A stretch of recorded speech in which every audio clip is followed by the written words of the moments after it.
हाय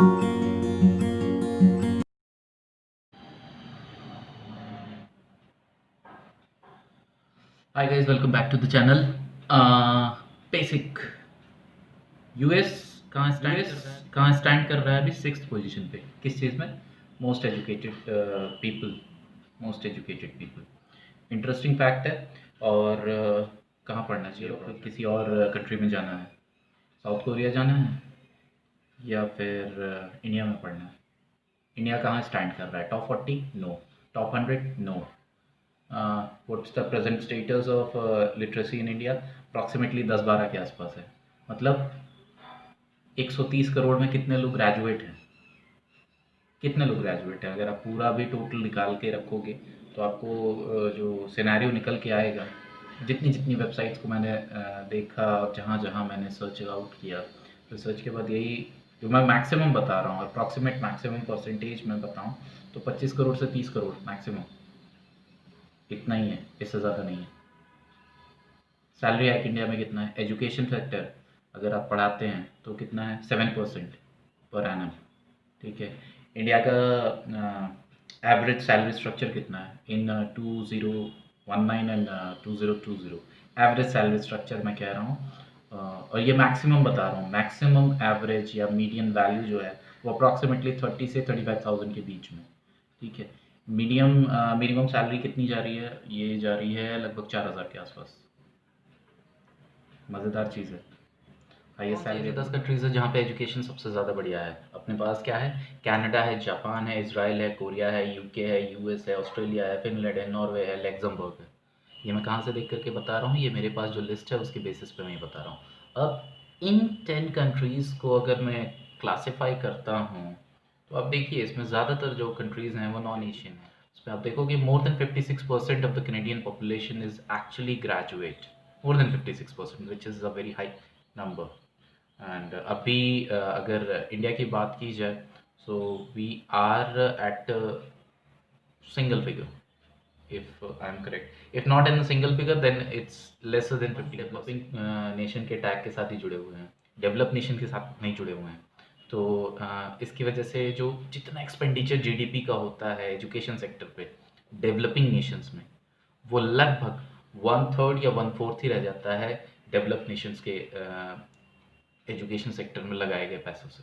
तो ये भी एक इंटरेस्टिंग फैक्ट होता है कि हम कह सकते हैं कि इसी वजह से ओवरऑल जो ग्रोथ है एजुकेशन में वो अभी भी उसी पैरेलल स्ट्रीम लाइन पे चल रही है। उतना ज़्यादा इम्प्रूवमेंट आपको नहीं दिखेगा। सो एक इंटरेस्टिंग फैक्ट, इंडिया में अभी भी पब्लिक सेक्टर जो एम्प्लॉई है वो प्राइवेट सेक्टर एम्प्लॉय से बहुत ज़्यादा अर्न करता है। बट एक एवरेज अगर कैलकुलेशंस की जाए on on the basis of current scenario, जो फैक्ट्स एंड फिगर्स हमारे पास अवेलेबल हैं, जिनके कुछ स्नैपशॉट यहाँ पे देख रहे होगे, तो उसके बेसिस पे ये है कि लगभग 5% ज़्यादा अभी भी पब्लिक फिगर अच्छा है। मींस पब्लिक सेक्टर में जो जॉब्स हैं वो अभी भी 5% ज़्यादा एवरेज सैलरी दे रही हैं। अप्रॉक्सीमेटली 30 से लेके 35,000 के बीच में ही दोनों ही private sector and public sector आपको एक एवरेज सैलरी दे रहा है अगर आप मिड करियर लेवल पे हो।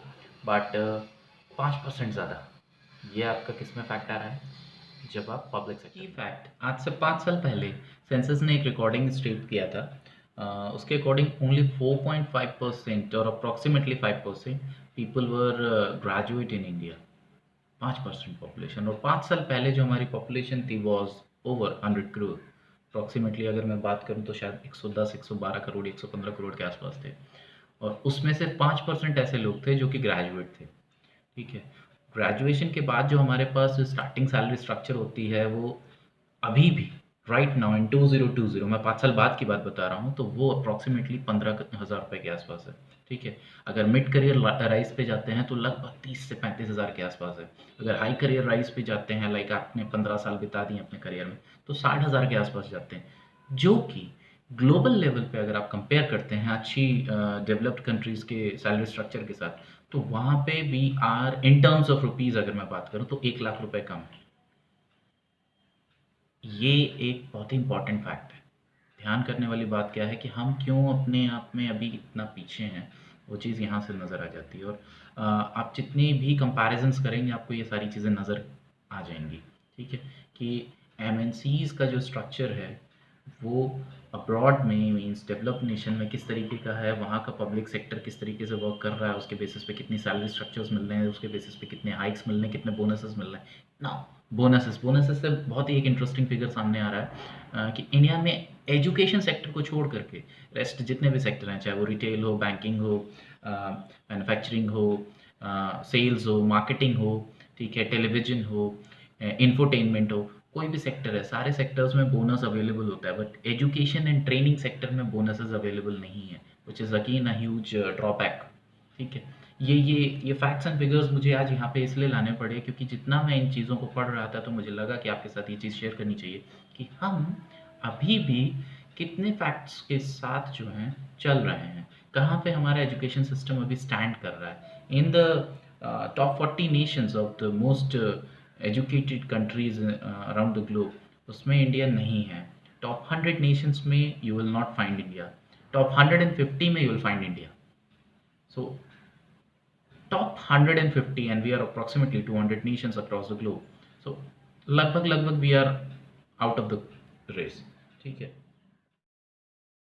सो गाइज बड़ा इंटरेस्टिंग फैक्ट लेके आ रहा हूँ कि 2020 की सर्वे के अकॉर्डिंग बहुत सारी वेबसाइट का रेफरेंसेस लेने के बाद पता चला कि अप्रॉक्सीमेटली 3% एवरेज इंक्रीमेंट होता है पर एनम। 3% average increment. अब ये 3% किस पे इंक्रीमेंट हो रहा है, किस सैलरी स्ट्रक्चर पे, ये इंपॉर्टेंट है। अगर हम लोग ग्लोबल लेवल पे देखें इस पर्टिकुलर स्ट्रक्चर को, तो कनाडा में जो एवरेज एक्सपेक्टेड सैलरी है वो लगभग $4000 है। ठीक है, और ये मैं सारे स्ट्रीम्स के एक एवरेज कन्फाइनमेंट के बाद ये बात बता रहा हूँ। This may not be the exact, but you can say कि ये $3000 से $5000 पर मंथ की बात है। अब इसका 3%, ठीक है, वो एक अलग अमाउंट होगा। सिमिलरली अगर जापान में देखा जाए तो जापान में लगभग $3200 पर मंथ की एक एवरेज सैलरी है। किसी भी पर्टिकुलर स्ट्रीम की बात की जाए, अगर वो एजुकेशन में है, वो रिटेल में है, वो मार्केटिंग में है, वो बैंकिंग में है, वो सिक्योरिटी में है, वो डिफेंस में है, वो डॉक्टर है, या जो भी है, जितनी ज़्यादा हायर लेवल पे वो जाता है उतनी ज़्यादा उसकी सैलरी। बट एक average salary starting from a very smaller working style, like कोई वर्कर है, कोई कोई मिल में काम कर रहा है, कोई स्मॉल बिजनेस चला रहा है, तो भी एक एवरेज सैलरी स्ट्रक्चर जो है वो जापान में है $3200 पर मंथ का। अगर मैं इसको 70 जो आज की डेट में यूएस डॉलर का एक एवरेज रेट ले लूँ तो लगभग कितना हो रहा है। आप कनाडा का हिसाब देखेंगे तो $70 से अगर मैं इसको एक मिनिमम एक्सपेक्टेड वैल्यू रख लूँ तो 4000 है। तो लगभग लगभग इसका 70 गुना, यानी 2,80,000 रुपये। अगर मैं 32 का करता हूँ तो ये भी लगभग लगभग 2.25 लाख के आसपास जापान में एक एवरेज बंदे की सैलरी की बात हो रही है।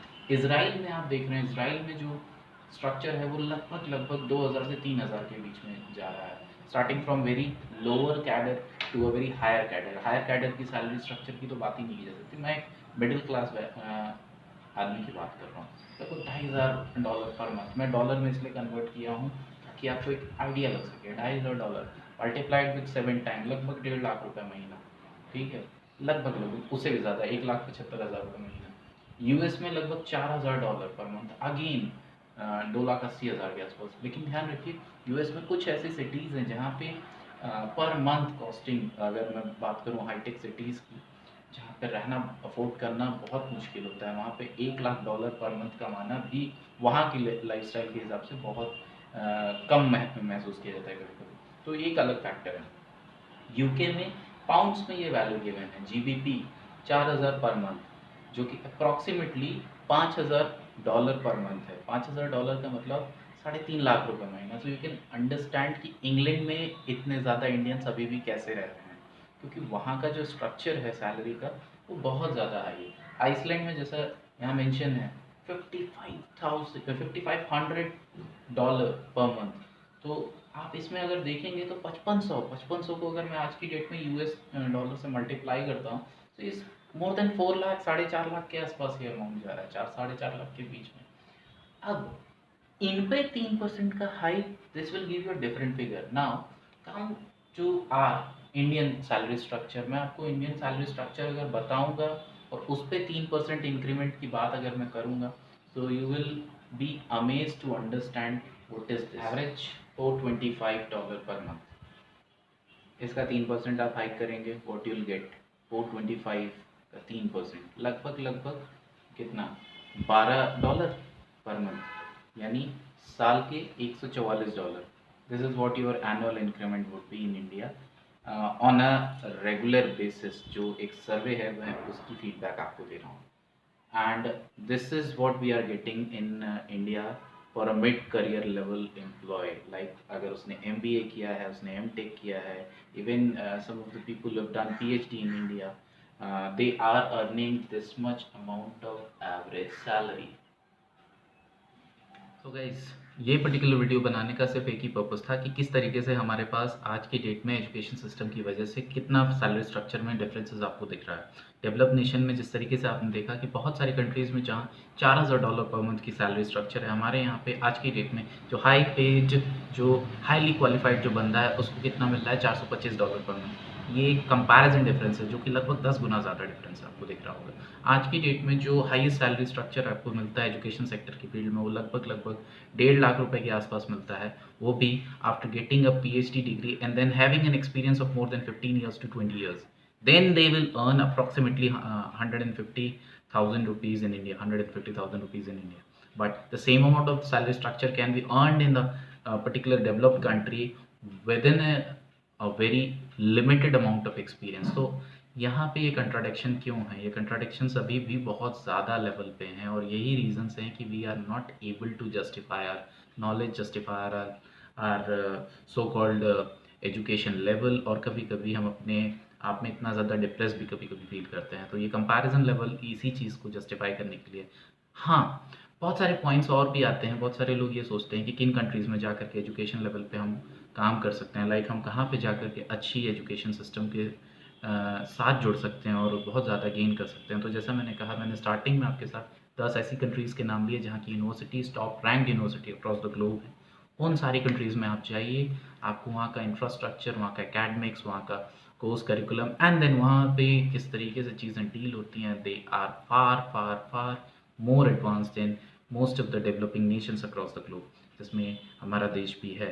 We are a country with a huge population and that's the one reason which I feel कि शायद अभी भी हम बहुत सारे सेक्टर्स में इतना पीछे हो जाते हैं। if we can somehow manage our population and then poverty section, then somehow we can upgrade ourselves to become much more influensive in the future. Okay, apart from this, this is what for the today's video I'm having. See you in the next video and keep rocking.